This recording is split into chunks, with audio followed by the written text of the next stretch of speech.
विप्र समाज के सभी साथियों, मैं पंडित नानक चंद शर्मा, राष्ट्रीय अध्यक्ष ब्रह्म समर्पित ब्राह्मण महासभा संपूर्ण भारत, आपके संज्ञान में एक बहुत महत्वपूर्ण विषय जिसमें उत्तर प्रदेश सरकार द्वारा स्पष्टतः ब्राह्मणों के खिलाफ एक षड्यंत्र के तहत 14 मार्च को Uttar Pradesh police sub inspector की परीक्षा में हिंदी के प्रश्न पत्र में एक प्रश्न दिया गया जिसमें अवसरवादी के रूप में पंडित शब्द को जोड़ा गया। ये जानबूझ करके एक षड्यंत्र है।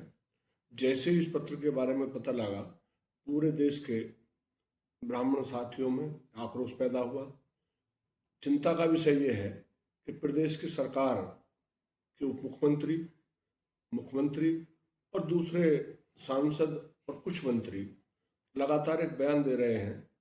कि सरकार इस पर गौर करे, सरकार इस पर गौर करे, लेकिन आज 16 मार्च हो गई है, उस पर कोई कार्रवाई न होना ये एक चिंता का विषय है। ये किसी एक व्यक्ति ने प्रश्न पत्र तैयार नहीं किया, ये एक समूह ने प्रश्न पत्र तैयार किया है और जानबूझकर ब्राह्मण समाज के साथियों को ये षड्यंत्र रचा गया है। इससे पहले संतोष वर्मा IAS द्वारा ब्राह्मण की बेटियों को उनके बेटे के पास जब तक निःशुल्क आरक्षण लागू रहेगा, जगतगुरु शंकराचार्य अमुक्तानंद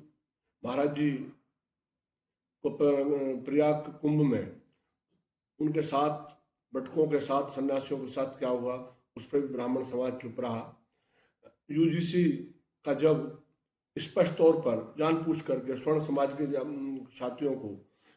पूरे देश में अलग करने थलग करने का, सनातन को तोड़ने का काम केंद्र की सरकार द्वारा किया गया और रामलीला मैदान में जब हम सब लोग प्रदर्शन करने गए, एक दिन पहले रात को उसकी परमिशन नहीं दी गई, ये भी एक षड्यंत्र किया गया।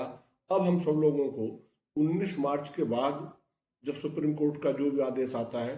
पूरे देश के स्वर्ण समाज के साथियों को, ब्राह्मण संगठनों को एक साथ बैठकर संघर्ष करने की आवश्यकता है, गंभीर रणनीति बनाने की आवश्यकता है। जो हमारे खिलाफ एक साजिश चली हुई है, उस साजिश को पर्दाफाश करने के लिए हमें सरकारों के खिलाफ हर हालत में संघर्ष करना होगा। जय भगवान परशुराम।